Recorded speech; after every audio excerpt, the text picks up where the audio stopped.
Hi, and welcome back to Lavender Coco Kitchen. Well, today I'm really pleased to have my son Rohan back with me in the kitchen. Yeah. And Rohan is going to show us how to make one of his favourite Christmas recipes, which is, what is it? Christmas pudding. Christmas pudding. And my dad, which is Rohan's grandpa, he used to make Christmas pudding every year. But sadly he's not with us anymore, so Rohan is carrying on the tradition. So he's going to show you how we make our version, and it is probably a little bit healthier than the traditional recipe because we don't add any excess sugar apart from what is in the ingredients themselves, and we don't put any bread in ours. We just use some healthier versions of flour like oat flour and a bit of spelt flour. And you could use almond flour as well. Actually, probably any type of healthy flour that you like in this. So, let's get started. Let's shoot it, yeah.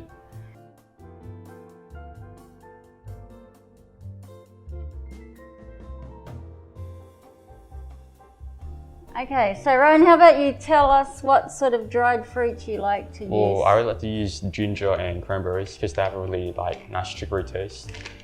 Helps with the sweetness, and any dry fruit suited, so it's all good. Yeah. So yeah, well, we like to put a combination, don't we? Yeah, it's more flavour. Yeah. Everything comes together. Yeah, that's right. Yeah. So you could just stick with just one or two, but as we said, the more variety you use, the more flavour you'll get. Yeah, I guess if you want to make it more traditional, maybe use raisins and stuff like that. It'll work well with the brandy and stuff like that. So it's all good. Yeah. Yeah, that's right. So what we need is about 4 cups of all the dried fruits. Yeah, alright. And when it's a large fruit, do you usually chop yours a bit or put them in whole? Well, it doesn't really matter. Maybe chop into half or something. It doesn't really matter. Do whatever you want. Yeah. Yeah. So yeah, like Rohan said, you can chop it or leave it whole, whatever you prefer. So we might just chop a few of the bigger ones.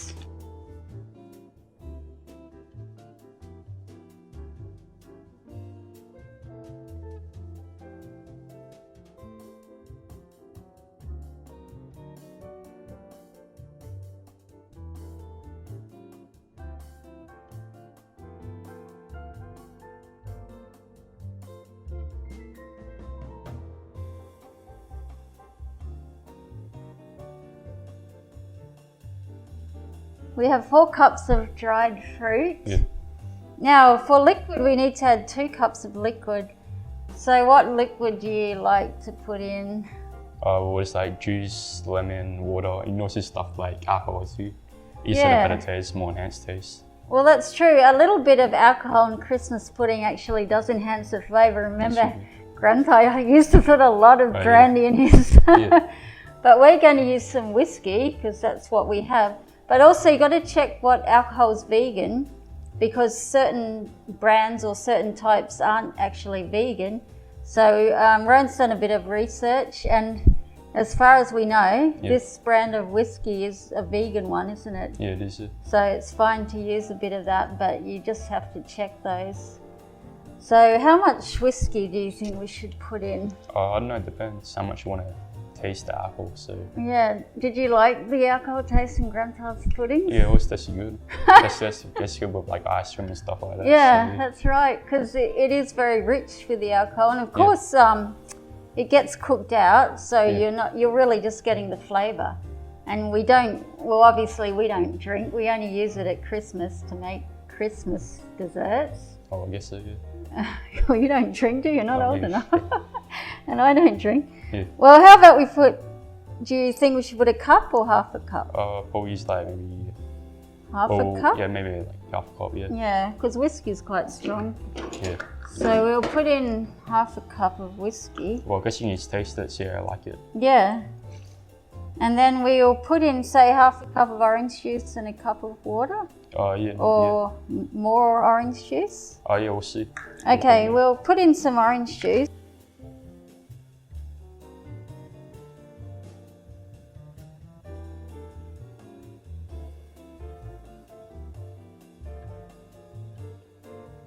Cup of whiskey would be good. Oh. Yeah. Well, Rohan likes his alcohol and puddings. Yeah. And as he remembers, Grandpa used to put nearly a whole bottle of brandy into his. And he used to pour it on the top too when the pudding was cooked. Yeah. Which I guess is a traditional way, but we don't really do that. Good. You see. Well, we could. Yeah. He remembers, like, when he was 3, he ate that pudding and he really liked it. That's good parenting, yeah. Yeah. Yeah, well, there you go. Yeah. So we're going to put in some lemon zest. First we have to put another half cup, but we'll just use water for the remaining liquid. Yeah. So that makes up 2 cups of liquid. And now we just need the grated zest of the lemon.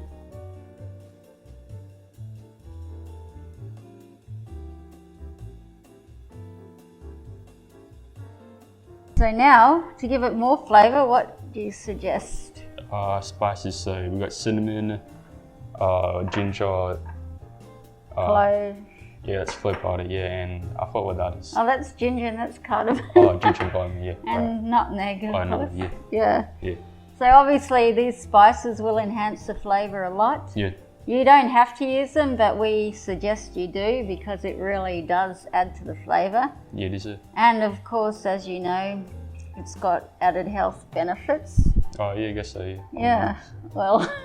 Yeah. Okay, so let's put in a teaspoon of cinnamon. All right.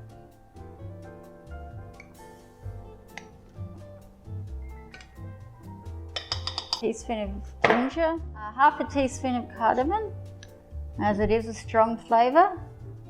The combination and amount of spices is up to your own personal choice. We put half a teaspoon of cloves. Yeah, just try to keep it balanced. Yeah, that's right. So obviously the stronger ones, you put a bit less of them. Or if you don't like a certain one, don't put it in. Yeah. So about half a teaspoon of nutmeg. Now we'll just mix to combine and we're going to cook it on the stove.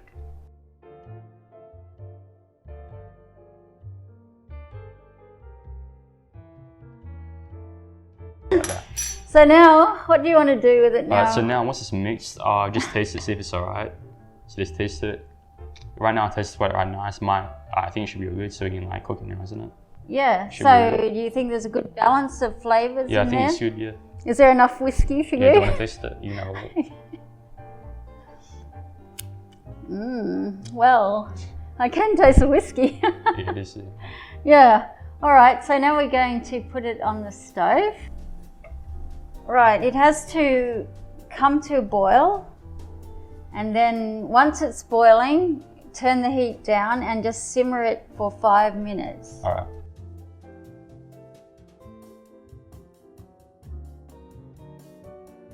So that's boiling. So we just turn it down a little bit and just let it simmer for about 5 minutes like that. So while that's cooking, we'll just get the other ingredients ready. Yeah, make it more quick. Right. Yeah. So we got flax. What's flax usually? Oh, it's like an egg, isn't it? Yeah, that's right. So as Rohan said, flax is a good replacement for eggs. So we're just going to put 2 tablespoons of flax and mix it with half a cup of water. Alright, yeah. And that turns into a jelly-like consistency.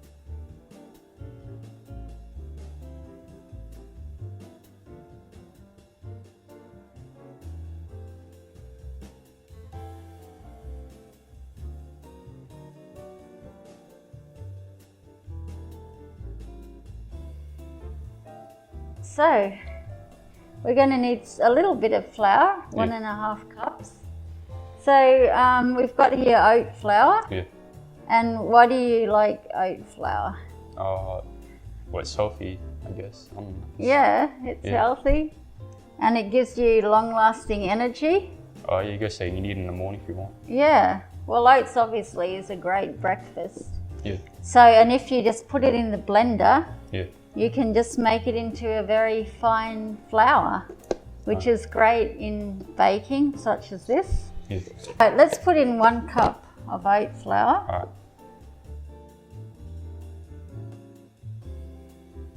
Half a cup of the spelt flour, which is a little bit lighter than the oat flour, so it'll lighten it up a little.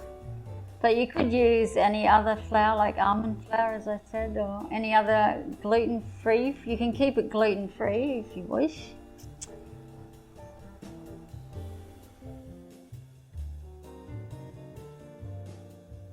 Now we have, you can add in, if you like, which is something I like to do. I don't know about you, Rohan. Yeah. I like to put a bit of dark chocolate into my pudding, Yeah. which is obviously it's not traditional, and Grandpa didn't do that, did he? But it's just my personal liking. So you can put anywhere between a 1/4 cup or a 1/2 cup of chopped dark chocolate. And we have walnuts. Oh, yeah. So we'll put in about 1/2 cup of those. All right. Or you can use any other nuts. Does it need to be chopped or dissolved? Maybe we could chop them because they are quite large. Yeah. So just measure some first. All right. Just put it there. And we'll chop that up a bit.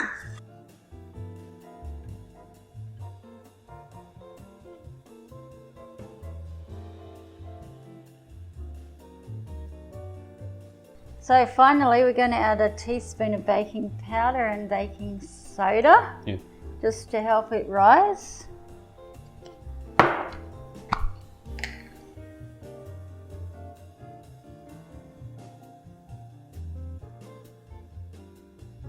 So now Rohan's just going to grease the pudding tin. So if you don't have a pudding tin, you can use a normal deep cake tin, would also work. Or probably even a loaf tin is also fine. But obviously if you want the traditional look of the pudding, it's good to have a pudding tin.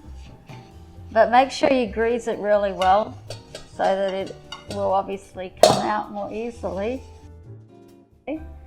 So while we're waiting for the fruit, tell us why you particularly like this recipe. Well, I like it because I could, at my grandma's house, Grandpa used to always cook these puddings, and I used to always like to eat it since I was like 3. So it's a good way to enjoy that moment again, I guess. Yeah, you're right. Yeah, Rohan's right. It is nice to remember those times when everyone was young and we used to really enjoy Christmas together. Yeah. So yeah, and obviously like sharing food, it really does help you to remember good times you've had in the past. And it is nice, like Rohan said, like, you know, when the old people pass away, it's nice to keep their traditions alive and just keep it going and remember, So as you can see, that's been boiling for 5 minutes, and I think that's probably enough now. The fruit has swollen up a little and taken on some of the liquid, and the liquid's reduced a bit. So Rohan's going to add the flax into that mixture now.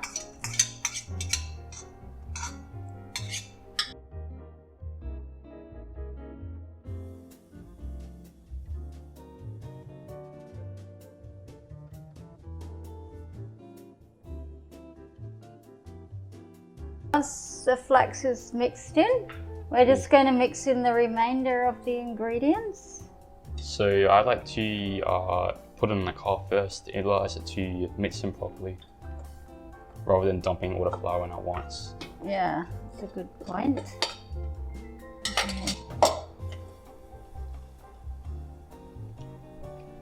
It allows it to have a better texture.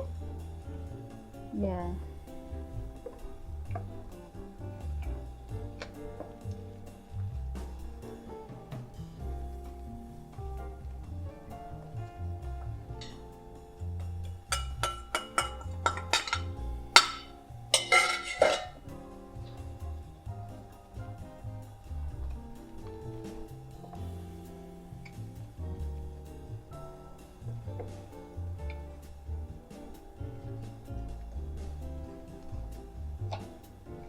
And also don't worry if all the flour isn't mixing at once, so it should be all good. You're all mixing properly when it's put in the oven, so it's alright. You'll all bake well. So, Rohan's gonna show us the final step.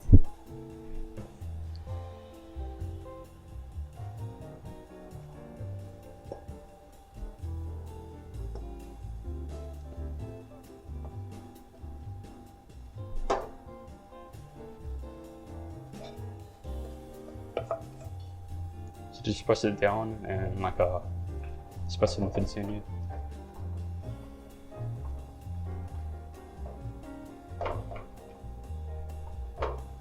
Finally, we just put the lid on the tin. Or if you don't have a lid, just cover it with some foil. So it just stops the top from getting overly burnt or cooked. And we'll just put it in the oven at 160 degrees for roughly 50 to 60 minutes. So just sort of keep an eye on it. All right.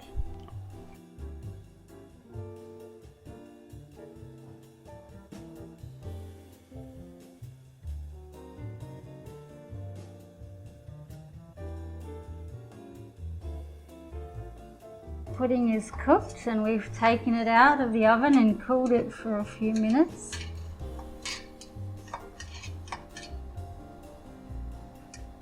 Okay, oh, wow. So there you go. There we have a delicious Christmas pudding straight out of the oven. So as you see, we have our delicious pudding. And we've just made a lovely custard to pour on the top. Yeah. And this is a recipe Rohan likes to make as well. And I've also demonstrated this. Okay, so how about a taste? Oh yeah, I guess so. You want a taste? Yeah. You want to cut yourself a little piece.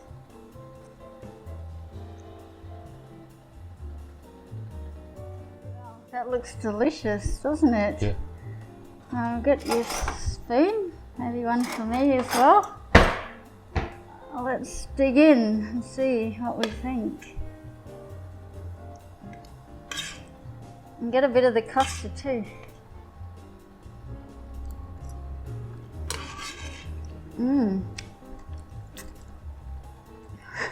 Yeah. How is it? Tastes quite nice. Yeah. It is. You can taste the fruit and stuff, yeah. Yeah. It's like a good contrast between the whiskey and the fruit, so yeah. Yeah. You can get that whiskey flavour. Yeah. Yeah. And of course all the lovely fruit in there. Yeah. And what about the chocolate? I can't really taste it. Maybe didn't eat any. Yeah. I think you get hints of the chocolate coming through. Yeah, I guess so, yeah. Yeah. It just gives a little more depth and richness. Yeah. Wow, that's really nice. Yeah. Well, thanks Rohan for demonstrating this lovely It's recipe. really good. And as we said, it's not exactly traditional, but it's based on our grandpa's traditional recipe and just made us a little bit healthier.